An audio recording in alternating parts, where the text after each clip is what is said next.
지금 바로 말해도 네, 돼요? 그러네. 어? 편안하게. 아 벌써 하는 거예요? 네. 시작했어요. 시작했어요. 진짜요? 마침 뭐 줘요? 제가 지금 처음부터 맞추면 되는 거 없어요? 근데 못 맞춰요 제가. 아, 못 맞힐까요? 재하 씨 얘기하는 거 보니까 절대 못 맞춥니다. 하이힐! 아니 뭐 좀 얘기를 하고. 그 미녀 씨가 하이힐 신고 계속 계단 오르락내리락 걸었잖아요. 그게요, 올라가는 건 괜찮은데 내려가는 게 안 좋아요. 왜요? 무릎 관절에. 저도 안 좋아서 물어봤거든요. 저 트레이너 선생님한테. 네. 근데 그게 안 좋다고 그러더라고요. 이거 그냥 안 좋대요. 확인합니다. 네, 눈 뜨시고요. 정답이 정답인가? 왜 안 해요? 수 있어요. 어. 자신 있으면 눈 뜨시는 거죠. 네. 민효 씨가 야채만 먹었잖아요. 그래서 소고기 이런 걸 좀 이렇게 수시로 또 먹어줘야 되거든요. 지나친 채식. 채식주의자. 네네. 자, 확인합니다. 맞는 것 같은데? 이거 떨리네. 고장 났나 봐요. 아니, 고장 아니에요. 쪼는 거예요.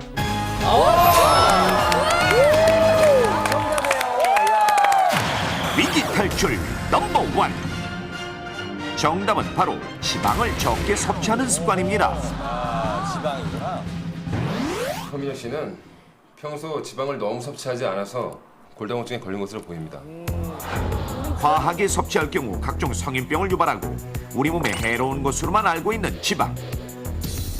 그런데 어째서 우리 몸에서 지방이 부족하게 되면 골다공증이 생기게 되는 것일까요? 먼저 우리 몸의 뼈는 한번 생성되면 멈추는 것이 아니라 세포와 같이 끊임없이 생성되고 파괴되기도 하는데요.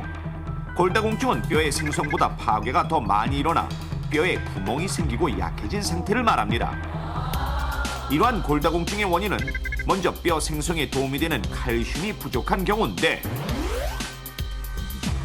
그런데 이때 칼슘 말고도 골다공증의 원인이 되는 것이 있으니 그것은 바로 여성 호르몬인 에스트로겐의 부족.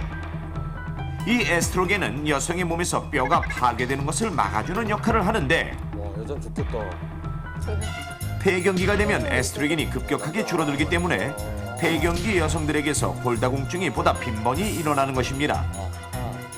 앞서 본 미녀 씨 역시 에스트로겐 감소로 골다공증에 걸린 것인데, 에스트로겐 감소의 원인은 바로 채식 위주의 식습관.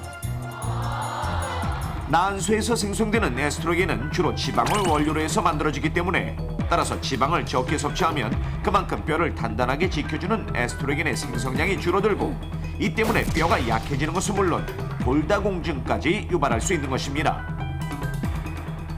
이렇게 지방이 뼈 건강에 중요한 역할을 한다는 사실 알고 계셨습니까? 실제 우리나라 여성들의 경우 웰빙 열풍과 함께 지나친 채식주의를 선호하거나 무리한 다이어트를 하며 지방 섭취를 멀리하는 경우가 많은데, 이로 인해 20, 30대 여성들의 골다공증 발병률이 높아지고 있습니다. 자, 그렇다면 평소 지방을 잘 섭취하지 않는 식습관을 가진 20, 30대 여성들의 실제 골밀도 수치는 어느 정도인지 전문기관의 도움을 받아 측정해 보도록 하겠습니다.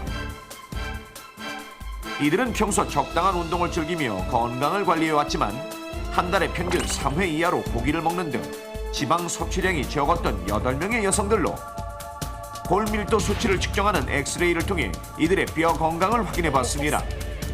과연 이 여성들의 골밀도 수치는 어떨까요? 통상적으로 마이너스 1 Z스코어 이상의 골밀도 수치를 정상으로 보는데요. 측정 결과 실험자 중 4명은 다행히도 안정권 범주의 골밀도 수치가 나왔습니다. 하지만 나머지 4명의 여성은 마이너스 1.1 Z스코어 이하로 골다공증의 전 단계인 골감소증이 진행된 것으로 나타났고, 더욱이 이 중 2명의 여성은 골다공증의 기존 수치인 마이너스 2.5 Z스코어에 가깝게 나와 골다공증의 위험이 무척 높은 것으로 나타났습니다. 충격적이었어요. 운동 부족이 제일 많이 원인인 것 같아요. 음식하고. 생각했던 것보다 너무 심각하게 나와서 걱정이. 이렇듯 지방 섭취를 지나치게 줄이는 식습관은 오히려 뼈를 약하게 만드는 충격적인 결과를 부를 수 있다는 사실.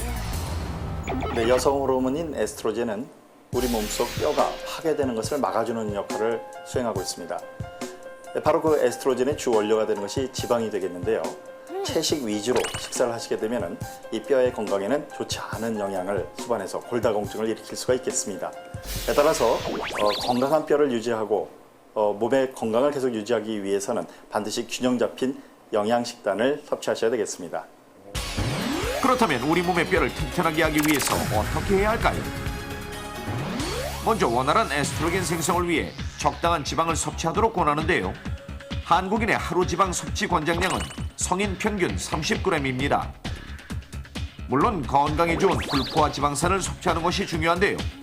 이 불포화 지방산이 풍부한 음식은 등푸른 생선, 견과류, 올리브유 등으로 이때 고등어나 연어는 하루 반 토막 정도, 올리브유는 차스푼으로 2스푼, 견과류는 호두 한 알이나 땅콩 10개에서 15알 정도를 섭취하는 것이 좋습니다. 하나 먹으면 끝인데. 둘째, 평소 칼슘은 물론 칼슘의 흡수를 돕는 비타민 D가 부족하지 않도록 햇빛을 적당히 쐬도록 하며 셋째, 뼈에 적당한 하중을 가하는 건 역시 뼈를 튼튼하게 만드는 방법이므로 매일 규칙적인 운동을 할 것을 권장합니다. 그리고 만약 이유 없이 허리와 옆구리에 뻐근한 느낌이 오거나 눈치로 일어나기 힘든 경우 혹은 지난해보다 키가 줄어있거나 약한 충격에도 자주 골절이 일어난다면 골다공증을 의심해보고 전문의를 찾아 정확한 진단을 받는 것이 중요합니다. 당신의 불균형한 식습관, 소리 없는 질병, 골다공증에 걸리는 지름길입니다. 교수님 그러면 남성들의 경우는 어떤지 궁금해요. 남성들은 일반적으로 골다공증이 거의 없습니다. 왜냐하면 남성의 경우는 남성 호르몬이 뼈 형성하고 관련이 있는데 이 남성 호르몬은 지방 섭취랑은 큰 상관이 없기 때문이죠. 대신에 이 남성의 경우는 잦은 음주를 한다든지 또는 그 운동이 부족한 이런 것들 때문에 간혹 남성에서도 골다공증이 오기도 합니다. 또 골다공증을 유발하는 다른 식습관이 있어요? 안 좋은 습관 중에 하나가 짜게 먹는 겁니다. 짜게 먹게 되면 칼슘을 몸 밖으로 배출시키기 때문에 칼슘이 부족하게 될 수 있어요. 특히 여러 가지 가공식품이나 패스트푸드에는 염분이 많기 때문에 주의가 좀 필요합니다. 또 하나는 흔한 기호 음식 중에 커피가 있는데요. 이 커피도 칼슘을 자꾸 몸으로 배출시키기 때문에 커피 애호가들은 그 우유를 곁들여 드셔서 그런 부분을 예방하는 것이 좋습니다. 큰일 났네요. 저 커피 되게 좋아하는데요. 얼마 전부터 주부교실에서 컴퓨터를 배우기 시작한 윤희 씨. 그녀가 이렇게 열의를 불태우는 데는 그만한 사연이 있는데요. 며칠 전 오후 친정엄마에게 용돈을 붙여드리기 위해 은행을 찾았던 윤희 씨. 하지만 매번 기기 앞에만 서면 자신도 모르게 위축되는 건 오랫동안 고쳐지지 않는 버릇입니다. 때문에 이내 뒷사람들의 볼멘 소리가 이어지고 아, 그참 전세라도 냈나. 요즘은 아줌마들도 인터넷 뱅킹 많이 하시던데. 그러게.